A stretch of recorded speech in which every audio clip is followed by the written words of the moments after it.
এই জন্য আল্লামা সাদি কবি শেখ সাদি রহমাতুল্লাহ আলাইহি বলেন কিলে খুশবু ইধর হাম্মা মেরুজে কিলে খুশবু ইধর হাম্মা মেরুজে রসিদস দস্ত মাহবুবি বদস্তম কে মিসকিয়া وفتامن کے مسکیا عبیری کے عزبوئے تداویز تمستم وفتامن گلاب گلے ناچیز مدم اغرنامن ہما خاکم بحف کے ہستم سبحان اللہ سبحان اللہ شیخ صدیق رحمت اللہ علیہ وسلم একদিন হাম্মামে একটা মাটির খণ্ড থেকে সুগন্ধি গোলাপের সুগন্ধি ফুলের গন্ধ পেয়ে জিজ্ঞাসা করলাম, তুমি মিস্ক না আম্মা মাটির খণ্ড? তখন সে বলল, তিনি বলেন বধু গুফতম কে মিসকিয়া হাবিবি কে আরবুয়ে দিলাওইজে তুমস্তম। তুমি মিথ্যা আঙ্গুলি, তোমার সুগন্ধি আমার হৃদয় জড়িয়ে দিয়েছে। সুবহানাল্লাহ। তখন সে বলল, না আমি মিস্ক নয়, আম্বর নয়, গিলে না চিজে বুদম ওয়ালাকিন মুদ্দতে বাবুন নাশাস্তম। সুবহানাল্লাহ। জামালে হামলে শীদর মন নাসর কর অবরনা মন হুমা খাকর কে হস্তম। তখন এই মাটির খণ্ড আমাকে জবাব দিল, আমি একটা মাটির খণ্ড ছাড়া আর কিছু নয়, ওয়ালাকিন মুদ্দতে বাবুন নাশাস্তম। তবে আমি একটা সুগন্ধি ফুলের সংস্পর্শে খুব নেশাগ্রস্ত ছিলাম। সুবহানাল্লাহ। এই অবস্থায় জামালে হামলে শীদর মন আসর কর অবরনা মন হুমা খাকর কে হস্তম। এই কারণে এই সুগন্ধি ফুলের সুগন্ধিটা আমার মধ্যে প্রভাব সৃষ্টি করেছে, নতুবা আমার মতো মাটি কণ্ঠরে তো কেউ জিজ্ঞাসা করতো না। আল্লাহু আকবার। কুতুবখানার চৌকিদার পাহারাদার আল্লামা খাদেম রাহমাতুল্লাহ আলাইহির নাম পৃথিবীর কেউ জানতো না।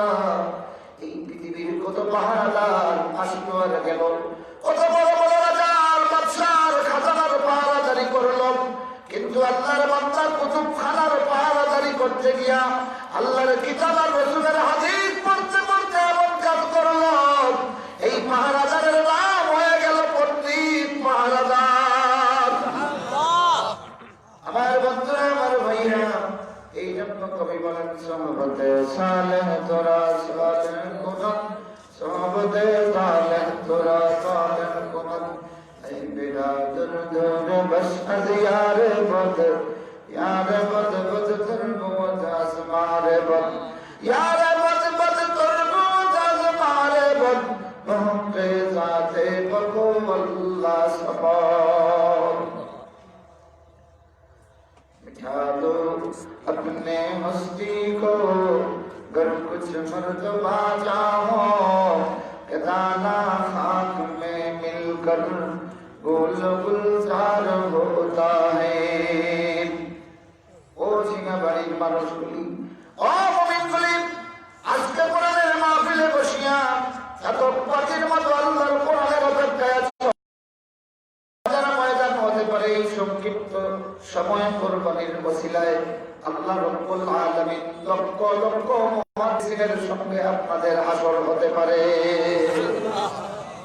কেননা ইমাম বুখারী রাহমাতুল্লাহ আলাইহি তার কাছ থেকে শুধু বুখারী পড়েছেন লক্ষাধিক, কেউ বলতেছেন গুনে গুনে ৯০,০০০ ছাত্র।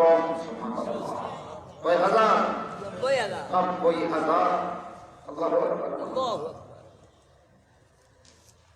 আজকে এই মাহফিলে বসে যদি ইমাম বুখারীর কিতাব থেকে আল্লাহর রাসূলের একটা হাদিস শোনেন, তাইলে আপনারাও তার কিতাব থেকে শোনার কারণে সেই মুহাদ্দিস না হতে পারেন, কিন্তু সেই সামিনদের অন্তর্ভুক্ত হয়ে গেলেন। সুবহানাল্লাহ। ও ভাইরা আমার, আল্লামা খাযিম রাহমাতুল্লাহ আলাইহির কিতাব শত শত বছর ধরে লক্ষ লক্ষ মুফাসসিররা পড়ছেন। এক এক মুফাসসিরের কাছ থেকে আরো লক্ষ লক্ষ নয় কোটি কোটি ছাত্রদের সিনার মধ্যে এর ইলম পৌঁছে যাচ্ছে, ঠিক কিনা? আর আজকে ঢেঙ্গাবাড়ি মাদ্রাসার মাহফিলে আটটার পরে বসার সঙ্গে সঙ্গে আল্লামা খাযিমের কিতাব থেকে আপনারাও সবক পাইয়া গেলেন। সুবহানাল্লাহ। এর চেয়ে বড় সৌভাগ্য আর কি হতে পারে? আপনাদের এইভাবে মাদ্রাসাকে তারবিয়ত করা, দেখাশোনা করা, মাদ্রাসার এলাকার মানুষের জন্য সার্থক। আলহামদুলিল্লাহ। তো আল্লামা খাযিম রাহমাতুল্লাহ আলাইহি তার সনদে তিনি বলছেন যে নদর বিন হারিস বিন কালদা, মক্কার বিখ্যাত বুদ্ধিজীবী, কুরাইশ সর্দার, বুদ্ধিজীবী।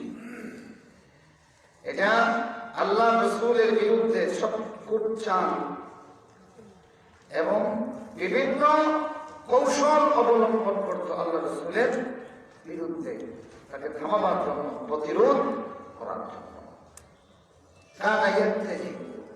আল্লামা খাযিম বলেন যে সে ব্যবসা করত হেরা, ওখানে একটা বিখ্যাত শহর, বড় ব্যবসায়ী কেন্দ্র। সেখানে গেল পারস্যে। তো সেখানে গিয়ে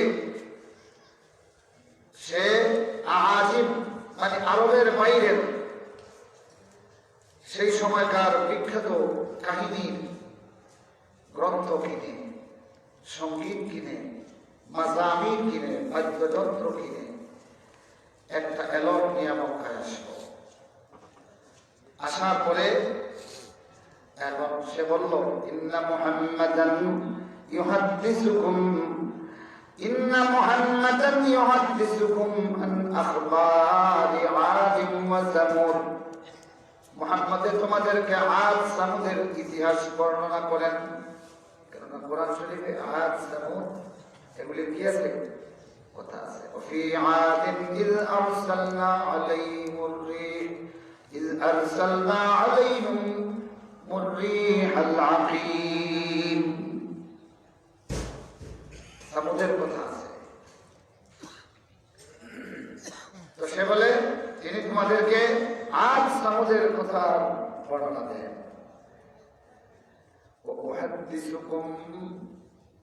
وأحدثكم برستم وبإسفندية وأخبار الأكاسرة।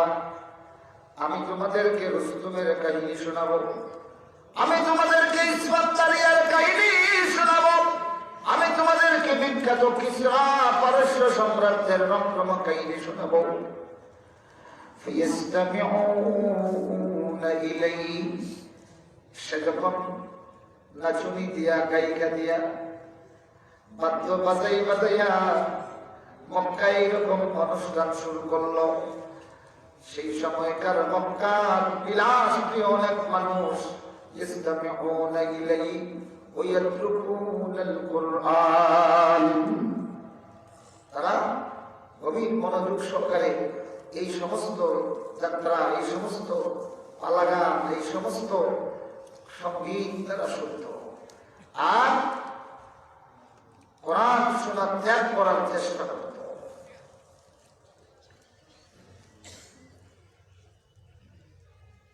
এরপরে এই বুদ্ধিজীবীর এই উদ্যোগ এবং এই নষ্টামির ব্যাপারে নাজিল হলো। নাজিল হলো মানে কি? আয়াত। কি এখন কি নাজিল হইল এটা জানতা তো? হ্যাঁ, আচ্ছা বলবো ইনশাআল্লাহ। আল্লাহ নবী সাল্লাল্লাহু আলাইহি ওয়াসাল্লাম বলেন যে কোন মানুষের জন্য লা ইয়াহিল্লু তা'লিমাল মুগান্নিয়াত, গান শিক্ষা করা, অশ্লীল গান তৎকালীন সময়ে প্রচলিত বা এখনো আছে না, উচ্ছৃঙ্খল এইগুলি বাদ্য গান এইগুলি শিখা আল্লাহ রাসূল বলেছেন হালাল নয়। কি নয়? ওলা বাইউহুন, এগুলি ক্রয় করাও হালাল নয়। ও আসমানুহুন্না হারামুন, এবং এইগুলির মূল্য দেওয়া আর বিক্রয় করে মূল্য নেওয়া আল্লাহ নবী বলেন হারাম। ফি যালিকা নাযালাত, আল্লাহ নবী বলেন এই ব্যাপারে নাযিল হয়েছে। আল্লাহ কোনই আপনাদের কথা বলেন, রাসূলুল্লাহ বলেছেন এই ব্যাপারে নাযিল হয়েছে। এখন জানতে চান কি নাযিল হয়েছে? জানতে চান? জানতে নেই মানেন না, জোরে বলবা।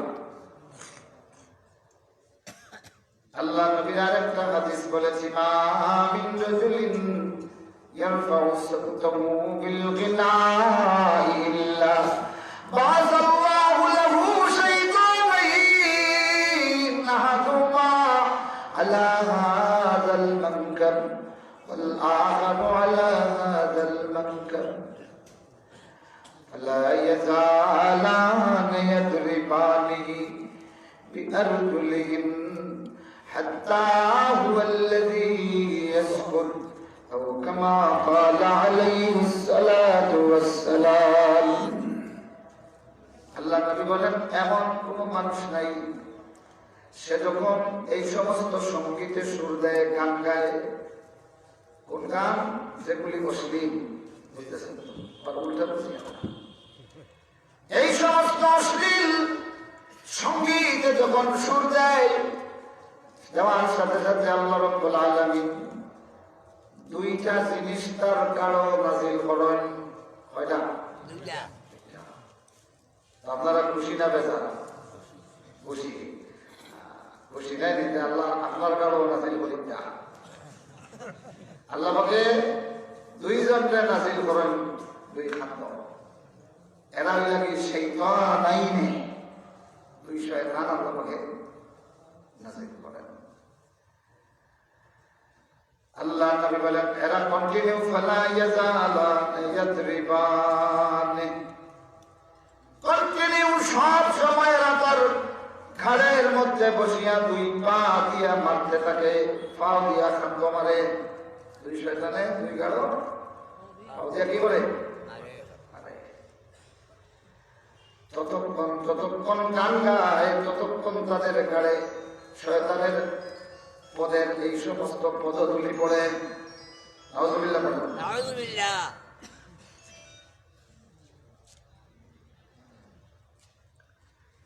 আল্লাহ নবী বলেন ফি যালিকা নাযালাত, এই ব্যাপারে নাযিল হয়েছে। এই ব্যাপারে তার মানে কি নাযিল হয়েছে? কোরআন। কি নাযিল হয়েছে? এখন কোরআনে কি নাযিল হয়েছে আমরা শুনি, শুনবেন তো ইনশাআল্লাহ। أعوذ بالله من الشيطان الرجيم ومن الناس من يشتري لهو الحديث ليضل عن سبيل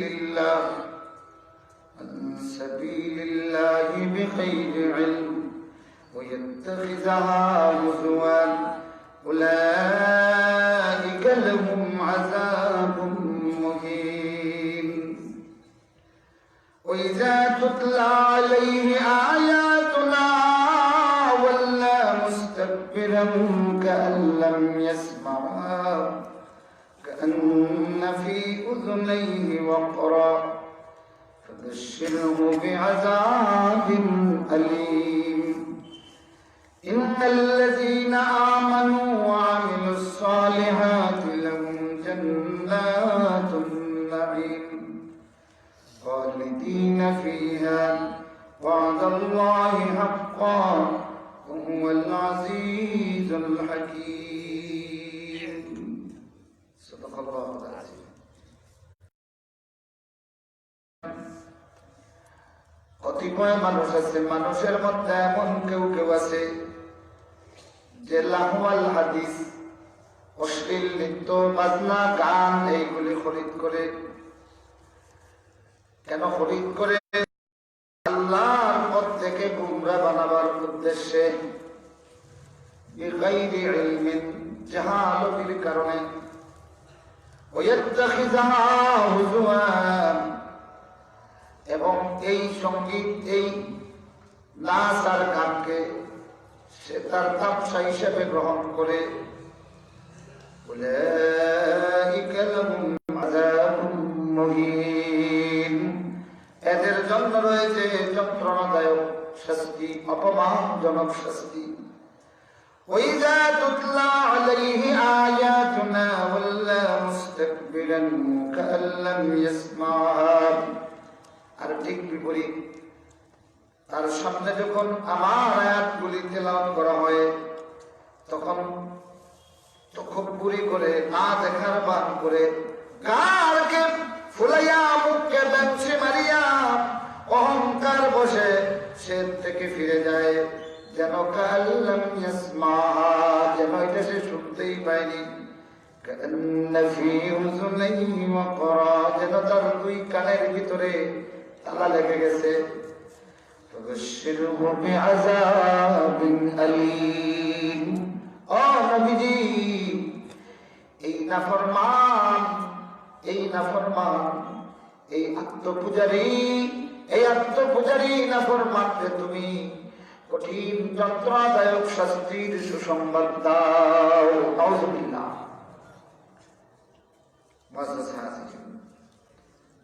রাসূলুল্লাহ সাল্লাল্লাহু আলাইহি ওয়াসাল্লাম এই হাদিস থেকে আমরা যে বিষয়টা জানতে চাইছিলাম, যে এদের ব্যাপারে আল্লাহ কি নাযিল করেছেন।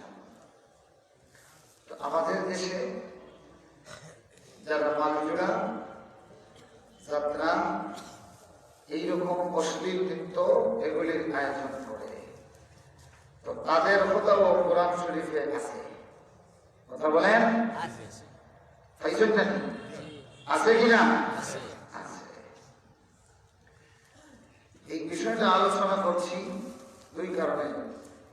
জোহরের পরে আপনারা মোর্শেদ আলম সাহেবের কাছ থেকে অত্যন্ত মূল্যবান আলোচনা শুনেছেন তেলাওয়াত করার জন্য, ঠিক না? এখন আপনারা শুনবেন তেলাওয়াত থেকে মানুষকে সরাবার জন্য সেই সময়কার কাফিররা, বুদ্ধিজীবীরা কি উদ্যোগ নিয়েছিল সেটা ইতিমধ্যে জানা গেছে, ঠিক না? আচ্ছা, ঘটনাক্রমে আমাদের দেশেও বাউল আছে, আছে না? বাউল আছে, বাউল সম্রাট আছে, হ্যাঁ। তারপরে ফক শিল্পী আছে, এরপরে যে দুম তারাক্কা বাজায়, এটাকে কি বলে? ব্যান্ড পার্টি, নাকি বলে? আমাদের তো খালি করে, আর আরেকটা খালি দুম তারাক্কা বাজাইয়া যে আমার রজস করে উস্কাই উস্কাই গান গায় নাই। আবার কেউ আছে আধুনিক সঙ্গীতের শিল্পী, আছে না? তো কয়েকদিন আগে ডিসেম্বর মাসের শেষ দিকে ওই টাঙ্গাইল জেলার জায়গায় একটা গ্রামে বাউল গানের আসর, তো বড় বড় বাউলরা আসছে। তো সেখানে শরীয়ত সরকার নামে এক বাউল 1 ঘন্টা ওয়াজ করেছে। বাউল গানে আসলে 1 ঘন্টা ওয়াজ করেছে। আপনারা চেষ্টা করলে দেখবেন, এটা ইউটিউবে আছে, আমি নিজে শুনেছি। তো এই বেটা 1 ঘন্টা বয়ান দিছে, বাংলাদেশের ওলামায়ে কেরামদেরকে বলতেছে শালার মুন্সিরা। ইমাম সাহেব মুয়াজ্জিনদেরকে গালি দিয়েছে শালার বেটা, শালা কইয়া। বাংলাদেশের মুফতিদেরকে গালি দিয়েছে যে এরা ওই গান গাওয়া হারাম, হারাম, হারাম, ওই কই মাইসত গান গাওয়া হারাম।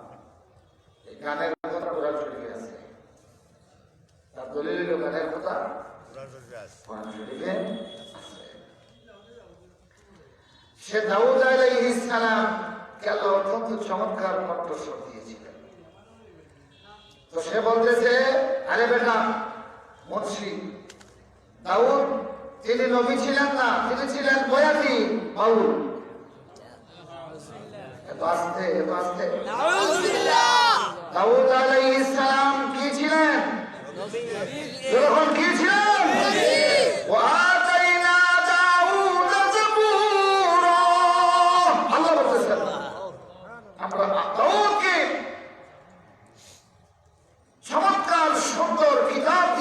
জাবুর, সুবহানাল্লাহ।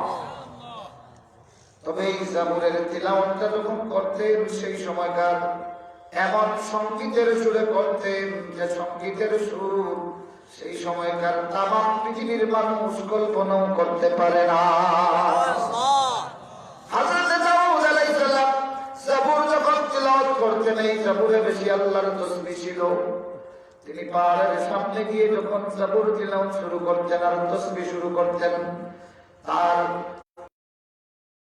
গরমী এবং হৃদয়গ্রাহী সুর যখন পাহাড়ের গায়ে লাগতো, কিছুক্ষণের মধ্যে পাহাড়ের বুক থেকে আল্লাহর তাসবিহর আওয়াজ পাওয়া যেত। সুবহানাল্লাহ। ও ভাইরা আমার, দাউদ ছিলেন কি? দাউদের প্রথম জীবন ছিল তিনি দাব্বান ছিলেন। কেউ বলতেছেন তিনি পানির গাড়ি চালাইতেন, পানি সাপ্লাই দিতেন, গাড়িতে করিয়া পানি চাষাবাদের জন্য, বাড়িঘরের জন্য পানি সাপ্লাই দিতেন। তিনি হলেন একজন পানি কর্মী। এইভাবে তার জীবন ধারণ করত। অত্যন্ত দরিদ্র পরিবারের ছিলেন, কোন মতের সঙ্গতি ছিল চলতেন। বনি ইসরাইলের একটা ভালো পরিবার, সম্ভ্রান্ত পরিবারে তার জন্ম। তালুত আল্লাহ রাব্বুল আলামিন যখন মুক্তিযুদ্ধের জন্য সেনাপতি বানাইলেন, ফিলিস্তিনের মুক্তিযুদ্ধ হবে। ফিলিস্তিন ছিল তখন জালুত নামে এক বিশাল শক্তিশালী জাতির অধীনে। জালুত ছিল তাদের সম্রাট। সাইজের এত বড় ছিল যে মুসা আলাইহিস সালামের সাথে যে 12 জন নকিব দিয়েছিল, 11 জনে আসিয়া তাদের নিজেদের কওমকে বলল, শোনো, আমরা যেটা দেখছি এই জালুতের বাহিনীর মধ্যে যে সৈনিকগুলি, এদের অবস্থা এত বিশাল যে এরা লড়াই করে, তোমরা যাবে তরবারি নিয়ে, কিন্তু তাদের তরবারি লাগবে না। এরা যদি তোমাদেরকে ধরে জিব্বা দিয়া ছাড়ে, বস কাম শেষ হয়ে যাবে। সাইজ কত বড় ছিল! এরা যে আঙ্গুর খাইয়া খোসা ফেলত, এই খোসাটা উঠাইবার জন্য বনি ইসরাইলের 2 জন লাগত। এখন চিন্তা করেন, এত বিশাল শক্তিশালী জালুত। তো দীর্ঘদিন হয়ে গেছে বনি ইসরাইল তাদের স্বদেশ থেকে উদ্বাস্ত হয়ে অন্য কোথাও বসবাস করছে, যাযাবরের মতো। তারা তাদের সেই সময়কার নবী হযরত শামউন আলাইহিস সালাম, অথবা অন্য নাম, কেউ বলতেছেন শামউন, কেউ বলতেছেন অন্য আরেক, যাই হোক, তো তাকে তারা ধরল যে আপনি আল্লাহর নবী, আল্লাহর কাছে দোয়া করেন। আর ইতিপূর্বে তাদের মধ্যে 52 মস্তক ছিল। প্রত্যেকটা মস্তকের বড় বড় পেশা ছিল, সাইজের পেশা। একটা কথা আছে না, বড়ুয়া ভাষে ফির মিটে যায় মিসকিন। 72 কওমের 72 মস্তকের 72টা বড় বড় বুজুর্গ ছিল, তাদের বানানো পীর ছিল। এরা কত দোয়া করেছে, দোয়া কবুল হয় না। এবার আল্লাহ নবীর কাছে আসিয়া বলল, আপনি একটা দোয়া করেন যেন আল্লাহ রাব্বুল আলামিন এমন একজন সেনাপতি আমাদের থেকে বাছাই করেন, যার নেতৃত্বে ফিলিস্তিন মুক্তিযুদ্ধ করিয়া আমরা উদ্ধার করব। সুবহানাল্লাহ। মুক্তিযুদ্ধের কথা কোরআন শরীফে আছে তো, বললাম যে এটা কিতাব যুদ্ধ, ফিলিস্তিন মুক্তি আন্দোলন। আল্লাহ রাব্বুল আলামিন এই নবীর দোয়া কবুল করে জানিয়ে দিলেন, আমি তালুতকে তোমাদের সেনাপতি বানালাম। আলহামদুলিল্লাহ। আল্লাহ তার ব্যাপারে বলতেছেন, বাসতাতান ফিল ইলমি ওয়াল জিসমে, তিনি ছিলেন জ্ঞানের দিক থেকে খুবই সমৃদ্ধ এবং স্বাস্থ্যের দিক থেকে ছিলেন খুব ফিট। সুবহানাল্লাহ। বাসতাতান ফিল ইলমি ওয়াল জিসমে, কিন্তু ঘটনাক্রমে তিনি ছিলেন চামড়ার ব্যবসায়ী। চামড়া ব্যবসায়ী। এই বনি ইসরাইলের মানুষ, এই নবীদের খানদানের মানুষ। এখন তার কথা যখন নবী বললেন যে আল্লাহ বলেছেন তালুত তোমাদের সেনাপতি, এখন তো বড় বড় মতলব এগুলোর কাজ হয়েছে, সামরার ব্যবসায়ী এগুলোর সেনাপতি বানাইছেন, এগুলোর অধীনে আমরা এত বড় পরিবারের মানুষ যুদ্ধ করতাম কিনা? তাদের ইজ্জতে গা লাগছে। অভিযোগ দিলাম যে না, অন্য কাউকে দাও। বলিসই তো, আল্লাহ নবী বলেন তোমরাই বলেছো আল্লাহর কাছে দোয়া করব। আমি আল্লাহর কাছে দোয়া করেছি, আল্লাহ যাকে পাঠিয়েছেন কোন পর্বতে বলবো আল্লাহ ওনারে পরিবর্তন করে দেন। এমন বেমুরত আল্লাহ পাকে দিছিলাম মাতলা সালবা।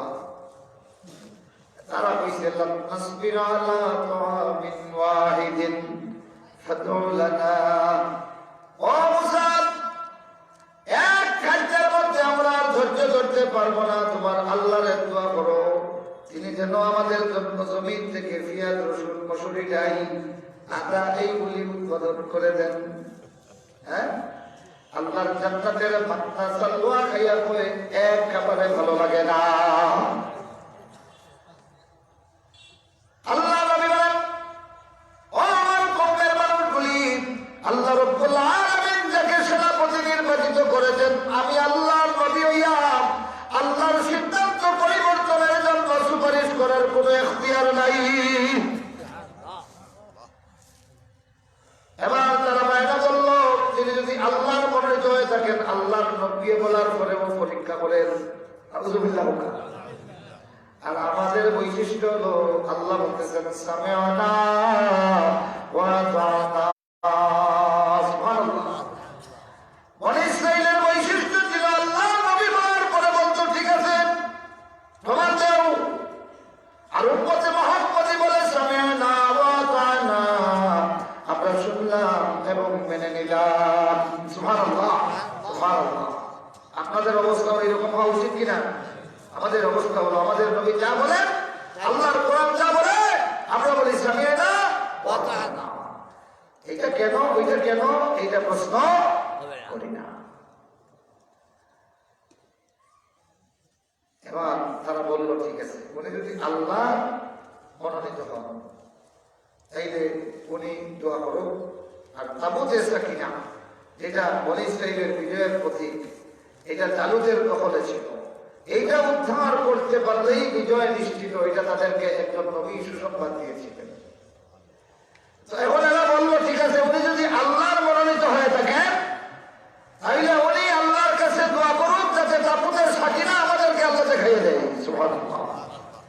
এটা দখলে আছে, তখন কার দখলে? জালুতের দখলে। হযরত জালুত তিনি নবী নয়, আল্লাহ প্রদত্ত সেনাপতি। সুবহানাল্লাহ।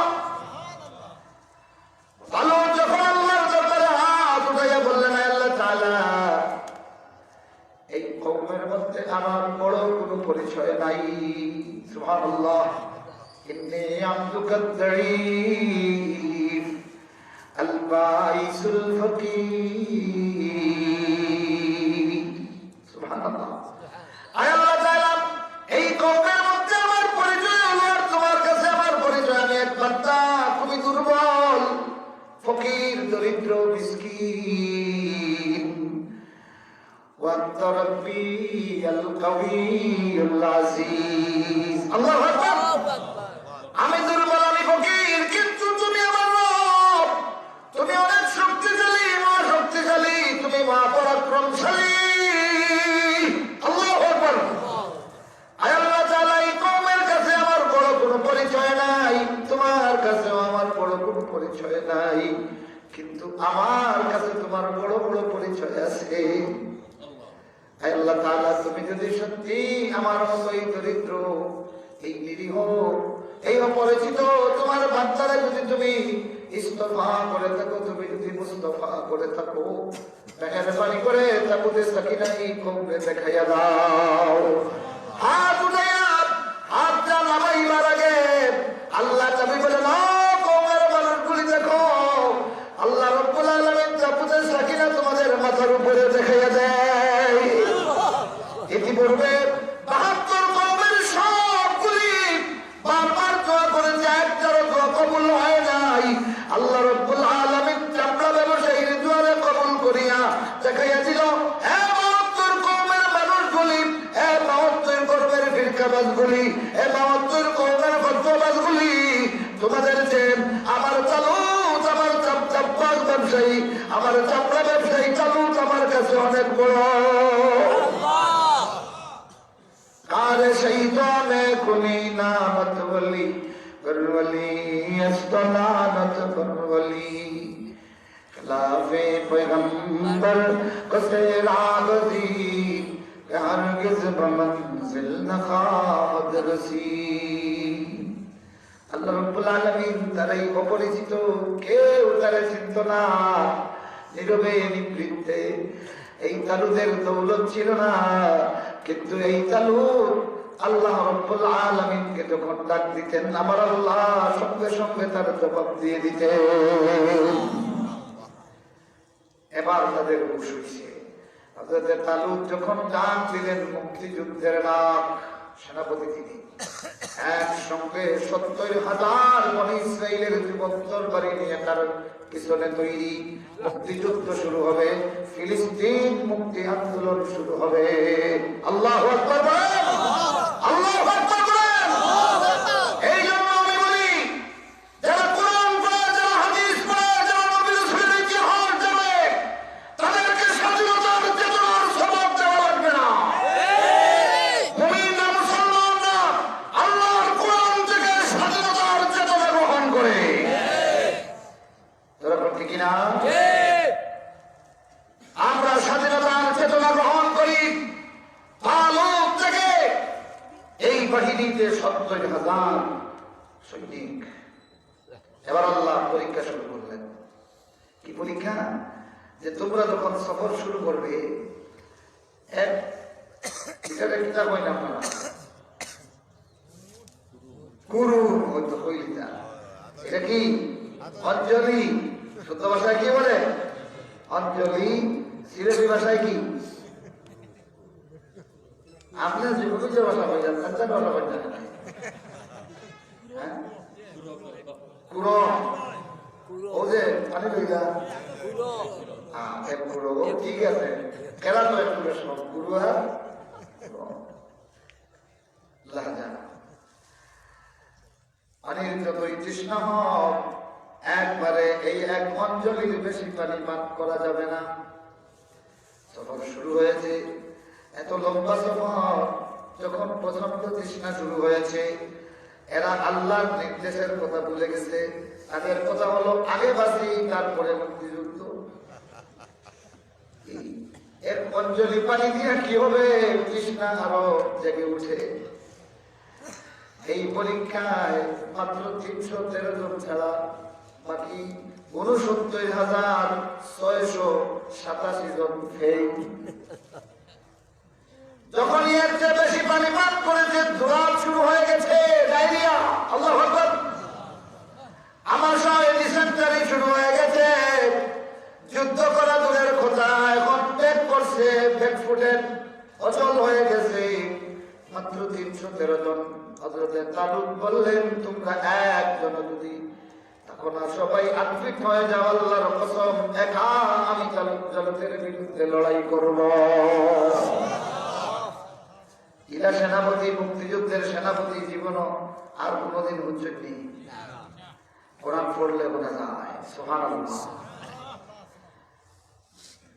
তালুত এর সঙ্গে ৩১৩ জন পরীক্ষায় উত্তীর্ণ হলেন হাজার হাজার বাহিনী নিজেদের সাইজ আগেই বলেছি বিশাল যুদ্ধের ময়দান হযরত তালুতের অধীনস্থ একজন কমান্ডার ছিলেন তার নাম ছিল দাউদ তার নাম কি দাউদ তখনও তিনি নবী নয় তিনি চালাইতেন পানির গাড়ি কিসের গাড়ি পানির গাড়ি দিয়ে মানুষের পানির সাপ্লাই দিতেন আর সেনাপতি যিনি চামড়া ব্যবসায়ী সুবহানাল্লাহ তার অধীনস্থ কমান্ডার তখনও দাউদ তখনও তাকে নবী ঘোষণা দেওয়া হয় নাই এই কমান্ডার যখন তার ব্যাটালিয়নের সৈনিকদেরকে নির্দেশ দিলেন শোনো আমি যখন তরবারি চালানো শুরু করবো আল্লাহর কসম পিছনের দিকে তাকাবো না আমার টার্গেট হলো একেবারে তালুতের মাথা ঘুরিয়ে দেওয়া প্রচন্ড বেগে যখন তরবারি চালানো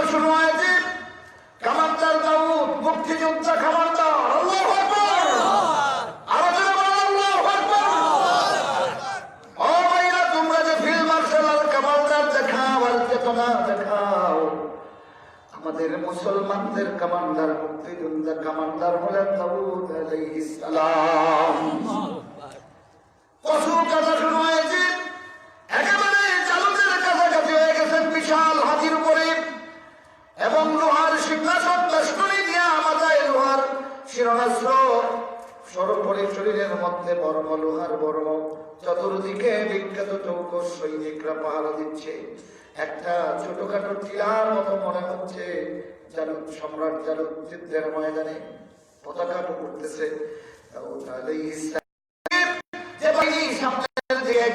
মনে হয় বিশাল ঢেউয়ের সামনে একটা ডিঙি নামের অবস্থা যেই রকম হয়। আল্লাহু আকবার। এই শক্তি কে দিয়েছেন? আরো এখন কে দিয়েছেন?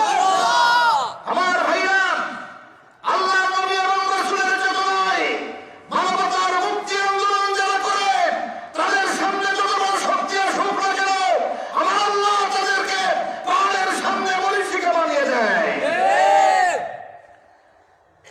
আমার বন্ধুগণ, আমার ভাইরা, হযরত দাউদ আলাইহিস সালাম যখন সামনে একেবারে কাছাকাছি হয়ে গেলেন, তৎক্ষণাৎ জমিন থেকে একটা পাথরের মুখ থেকে আওয়াজ আসলো, ইয়া দাউদ খুযনি, হে দাউদ আমাকে গ্রহণ করো, আমাকে লও। সুবহানাল্লাহ, সুবহানাল্লাহ।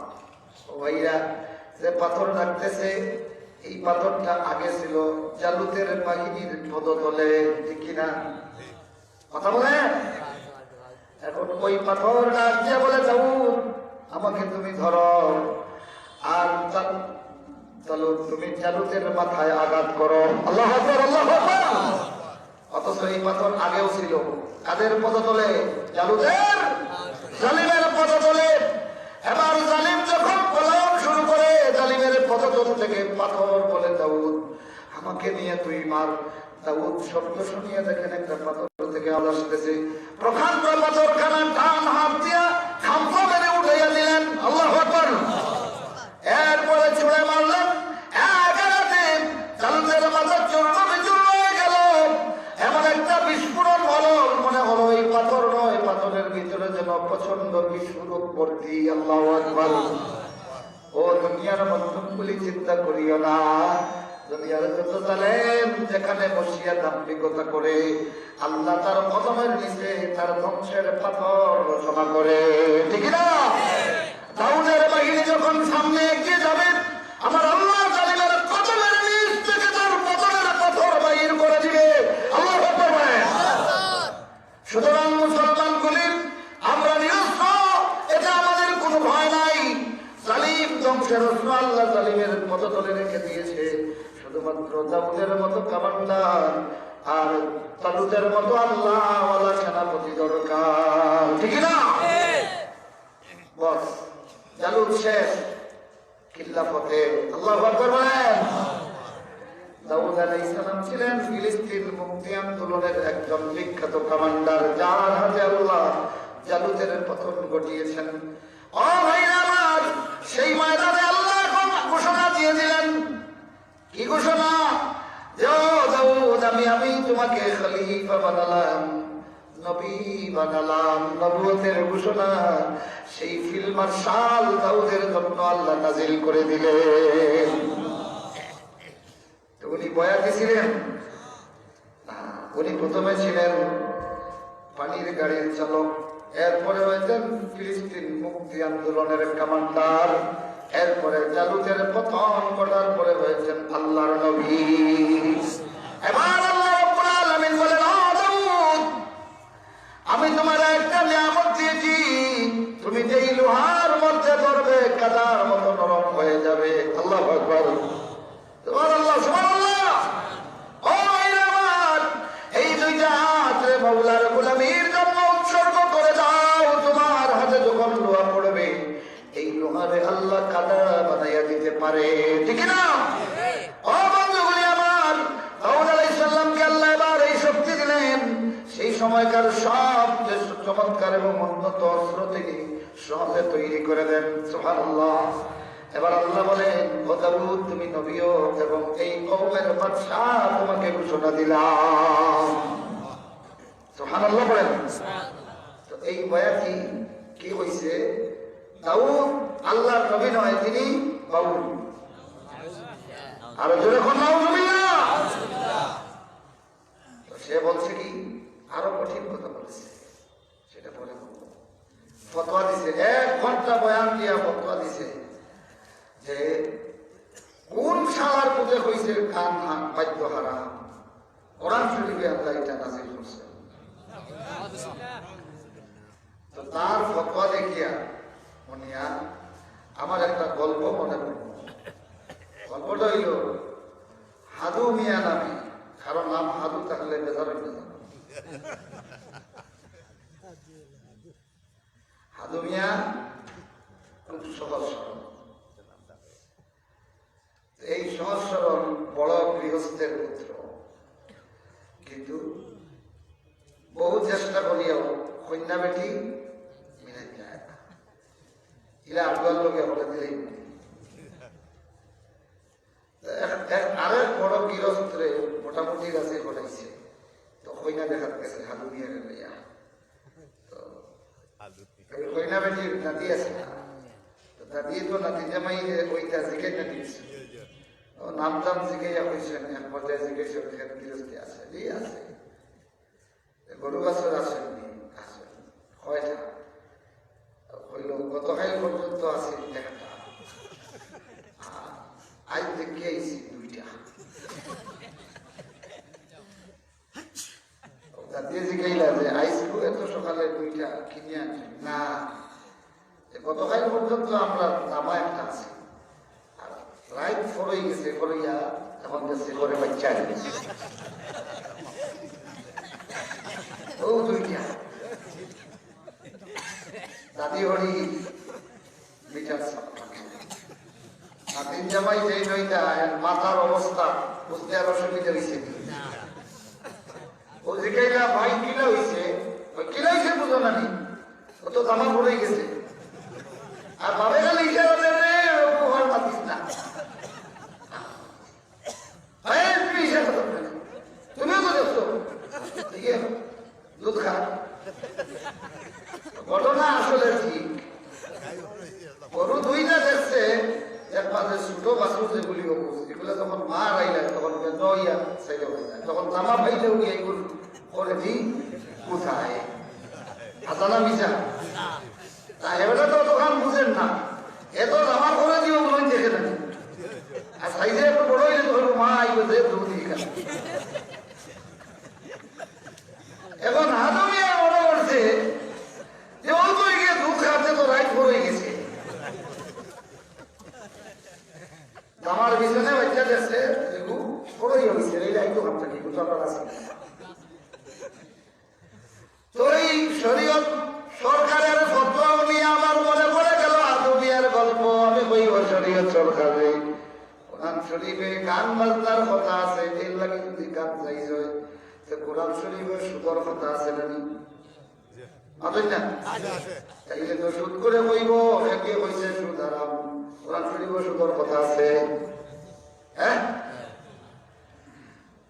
এরপরে জিনা কারে কইব একে কইছে জিনা করা হারাম, কোরআন শরীফে জিনার কথা আছে, তো হাজাও আছে কিনা না আছে না নাই, কোরআন শরীফে জিনার কথা আছে, তো এর লাগি আছে, এর লাগি যদি জানিস এর লাগি কি ফতোয়া কত সহজ, আর মন্ত্রীরাও দরকার আছে। এখন বাউল ফতোয়া দেয় কে কইছে, কে বলেছে গান বাজনা হারাম, কোরআন শরীফে আছে। এইভাবে এ যদি যে ফতোয়া দিছে, এই ফতোয়া হাতুমিয়ার বলদর পিছনে বাচ্চা বড়ইয়া 2টা মাতই না কথা বুঝছি নি যে এইগুলো আমরা মুক্তি হইতে পারতাম না, তবে আমরা তারা হইমু সরকিটা শরীয়ত সরকার ওরফে হাতুমিয়া তোর ঘটে কিনা। আমার ভাইয়া আমার বন্ধুরা, এইগুলির প্রতিবাদে লং মার্চ নাই, কেউ করতে যাচ্ছেন কোন কথা নাই, কোন ফতোয়া নাই, কোন প্রতিবাদ নাই, কিন্তু লং মার্চ আর ফতোয়াবাজি আর প্রতিরোধ হইল তাফসীরুল কোরআন মাহফিল।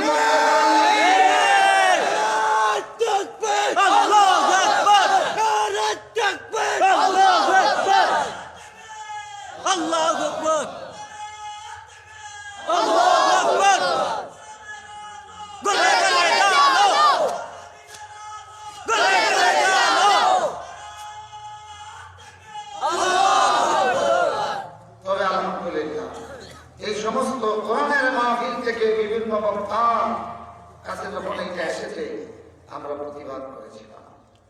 আজকে দেখলাম এই বাউল মানে পাগল। বাউল মানে কি? বাউল শব্দের অর্থ পাগল। বাউল শব্দের অর্থ কি? পাগল। এইটারে আজকে দেশে এরেস্ট করছে। আলহামদুলিল্লাহ। আরো জোরে বলেন আলহামদুলিল্লাহ। ও ভাই 3 দিন রিমান্ড দেওয়া দিছে। আমি এখন দেখাই চাইব আমার পিছনে পরে বাচ্চা কিনা হয়। ওকে আলহামদুলিল্লাহ। আমরা ধন্যবাদ জানাই প্রশাসনকে। এই সমস্ত হাজু সরকারগুলিকে এরেস্ট করা দরকার। এটা শুধু হাসিবার বিষয় নয়, ইহুদি খ্রিস্টানদের পালা কুত্তা এগুলি। মাল জোড়ার কাম আগে গোপনে হইত, ঠিক কিনা? ঠিক। এখন মাল জোড়ার গানে বাউলে ফতোয়া দিতেছে, উলামায়ে কেরামকে সামার ফুটবল গালি দিয়েছে। কয় জীবনের সাথ একটা প্রতিবাদ কেউ করলে না। আমার ভাইরা, আমার বন্ধুরা,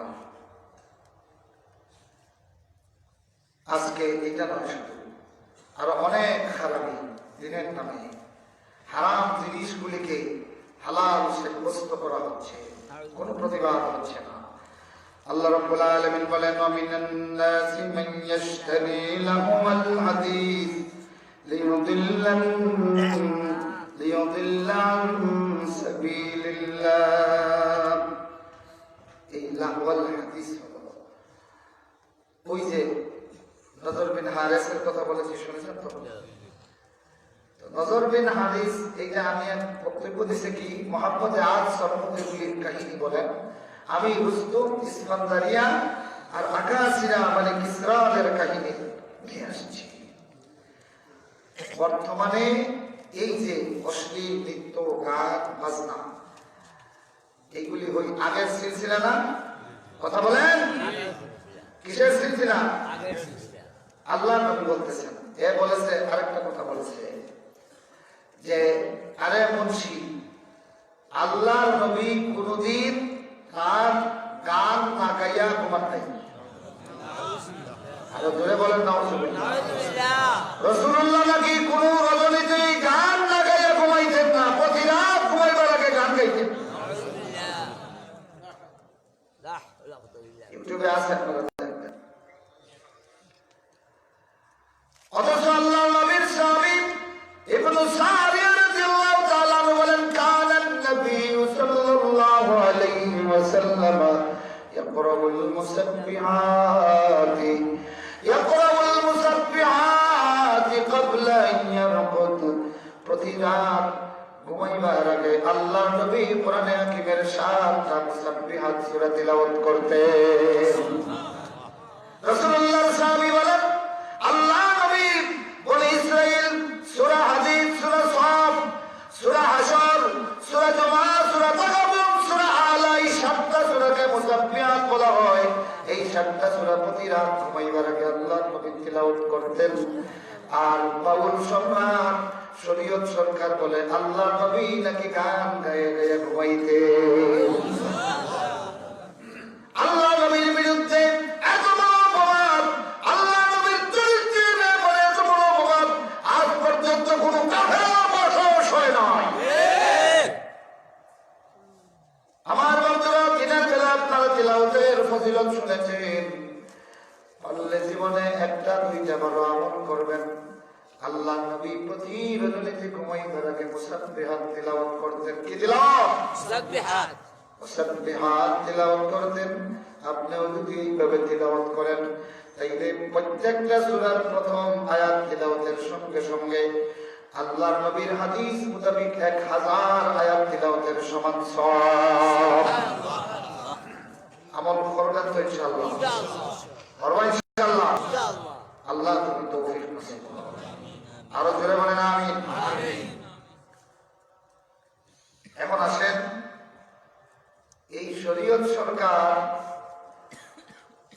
আরো বলেছে, আল্লাহ রাসূল নাকি আবু মুসা আশআরীর 30 ধরনের বাদ্যযন্ত্র দান করছেন। দুতারা, তিনতারা, ডফকি, করতাল, বেয়ালা, হারমোনিয়াম। 30 প্রকার। 50 লক্ষ টাকার চ্যালেঞ্জ করছে, কোন মোল্লা যদি আমারে বুঝাইতে পারে গান বাজনা হারাম 50 লক্ষ দিন। আমি কইলাম যে মুফতি হল বইছেন তোরে বুঝাইতা।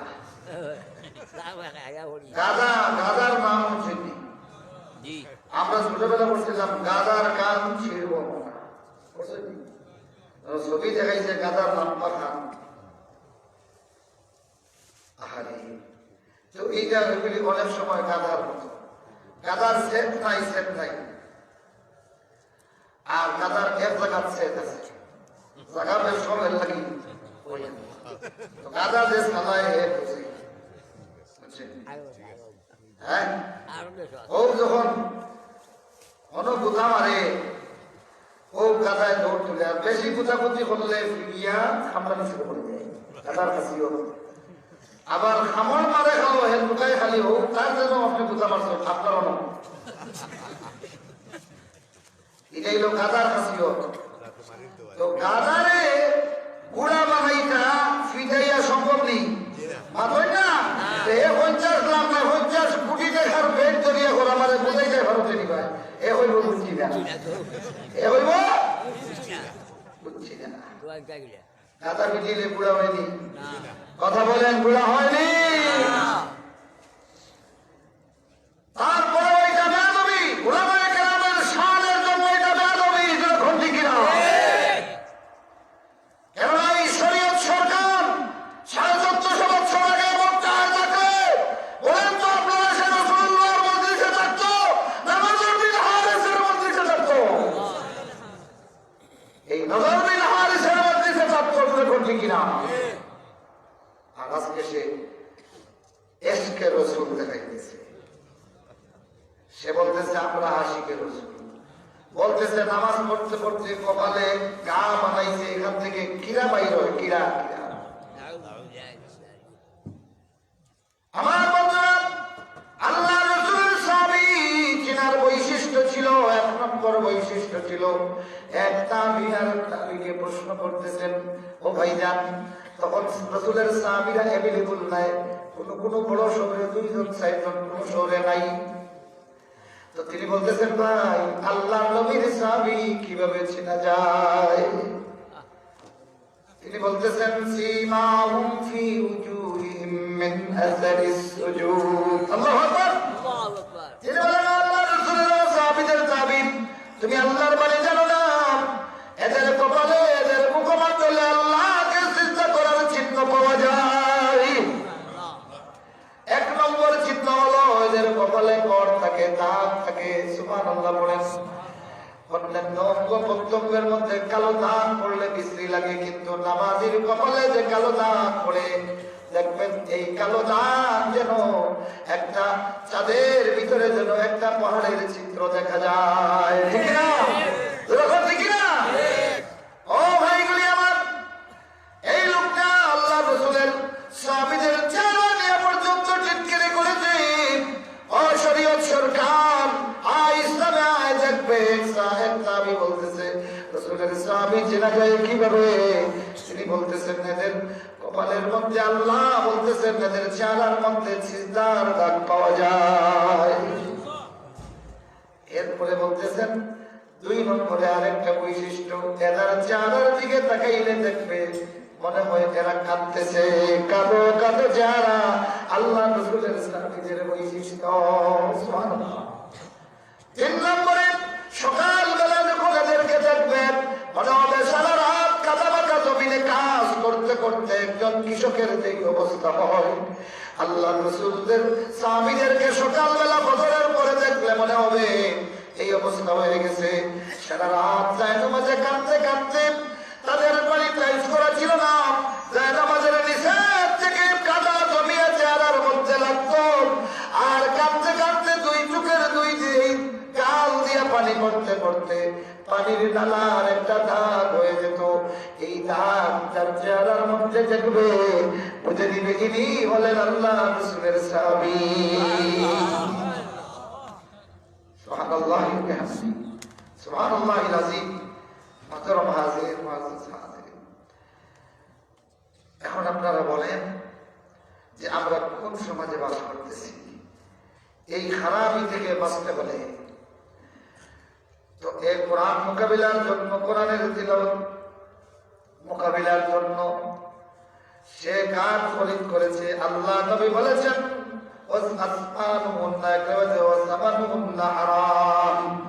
এই সমস্ত গানের ক্যাসেট, মোবাইলের মাধ্যমে, সিডির মাধ্যমে ব্যবসা করা এবং কামাই করা আল্লাহ নবী বলেছেন হারাম। আর শরীয়ত সরকার বলে হারাম বই দেখিয়ে দিতে পারবে, তো তোর শোক আছে নি দেখিয়ে দিতে হবে। কথা বলে এই হাদিস পড়ার ক্ষমতা তার আছে? কথা বলেন আছে? আপনি দেখাই তো দেখি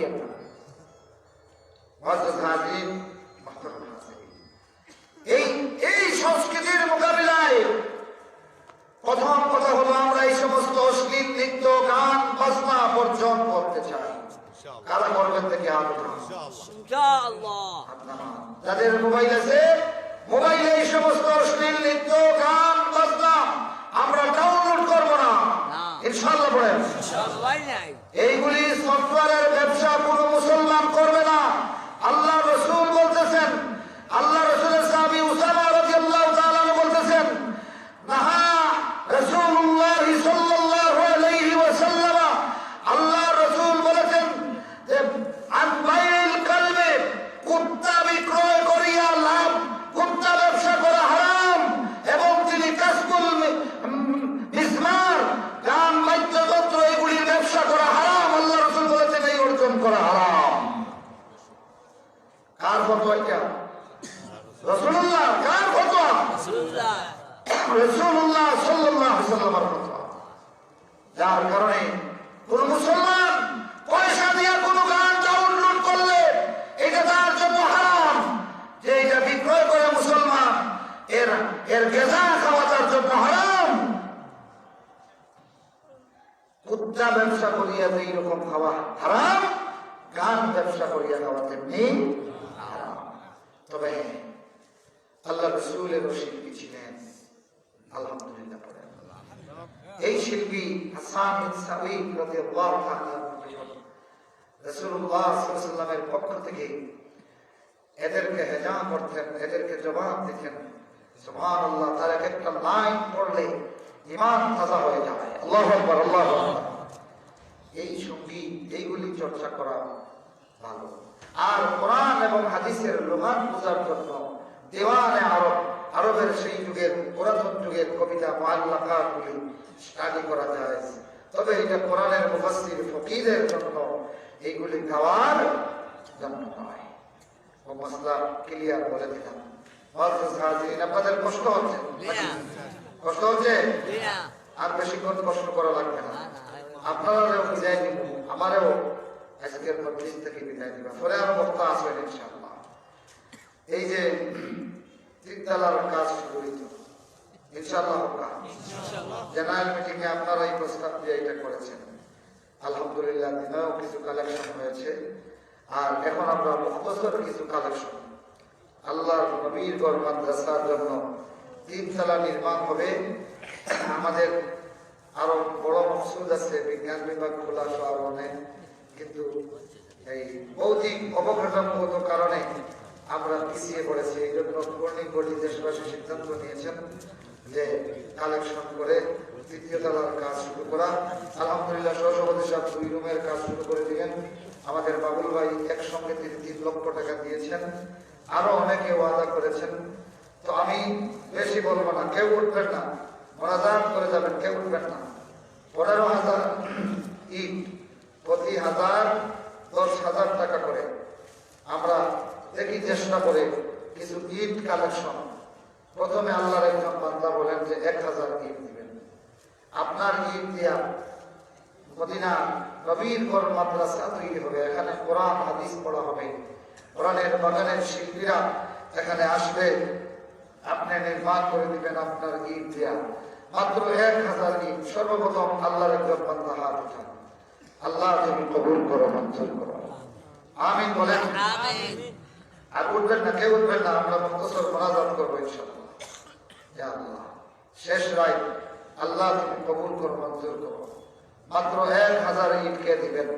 আমরা দোয়া করব আবু তাহতা রাদিয়াল্লাহু তাআলা আনহুর সঙ্গে যেন আল্লাহ পাক আপনাকে হাসর নসিব করেন। সূরা হাদীদের একটা আয়াত যখন আল্লাহ রাসূল পড়লেন, মান যাল্লাযী ইউকরিদুল্লাহ কারদান হাসানান ইউদাইফুহু লাহু, আল্লাহ বলেন কে আছো আল্লাহ রাব্বুল আলামিনকে কর্জে হাসানা দিবে।